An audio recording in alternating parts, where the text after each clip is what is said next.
Hey guys, how you doing? So, from what I understand, Florida is dealing with some stuff right now. This looks bad.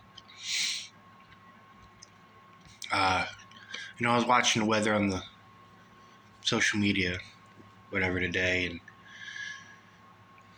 the question came up: why wouldn't God just stop the hurricane? All these people are gonna die. Good people are gonna die too. You know, able-bodied Americans with the spiritual heart, good people. Well, I hope not. Maybe they all got the heck out of Dodge and, listened to the governor's advice and, went with it. Followed directions. I'm sure a lot of them did, but I'm sure a bunch of them were like, it's just a hurricane, it's whatever. I think a lot of people said that in Katrina, too, in Louisiana. A whole bunch of people died. And it got me thinking, well, why wouldn't God just stop the hurricane? Well, if you believe that God was just a metaphor for the universe and it's incomprehensible, all-encompassing math that makes things spin, you would be able to put things in perspective about something that major and big and humongous, gigantic, enormous, gargantuan. I don't think this is in word, but infinitory, maybe. Conversate, infinitory. I don't know. You know what I mean. I don't think something that big would care about a hurricane on one of its planets. And I can't imagine that you can just rub the Jesus genie lamp just the right way, and get him to grant you your wishes.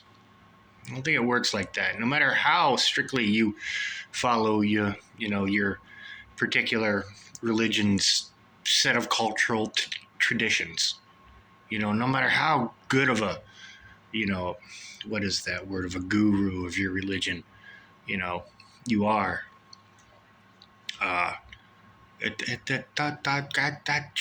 Jesus isn't a genie. But I read the Bible. And what the Bible gives me is peace. And if I read it enough, it gives me direction. It gives me a compass. Which way are we going? What do I do? And it helps me to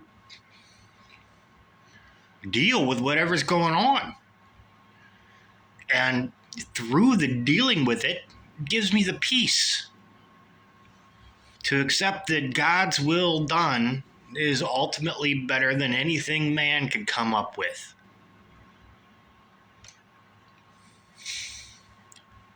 I'm sure the governor of Florida said, dude, you guys need to get out now. And, I'm sure that a lot of them did. But who's to fault the ones that have been through, lived there forever and been through hundreds of hurricanes? To them, it's probably like, oh, it's just another storm. It rains all the time. Who cares?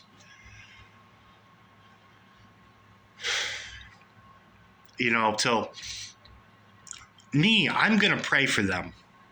But I'm not going to pray that they, that their lives are saved or the hurricane eases or, I'm going to pray for their peace in dealing with this. Because that's all you can give them. It's direction and peace.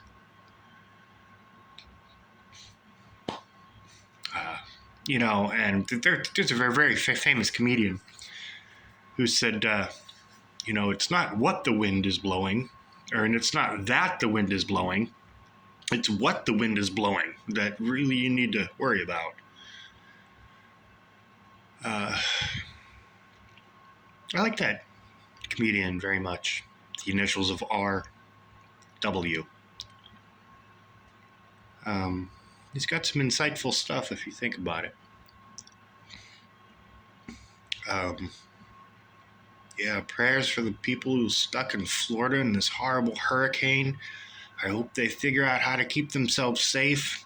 I hope they can, if they're cold or if they're too hot, if they can't breathe. I hope that, somehow the energies of God, will calm their being to a point to where they can, endure it.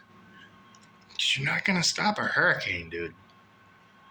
You might be able to calm your, slow your heart rate or calm your nerves or, stuff like that. And prayer would help with that, for them. Send your good vibes there, you know. But praying to stop that hurricane or hurricane's not going to stop. Hope that they get out. Hope that they get help.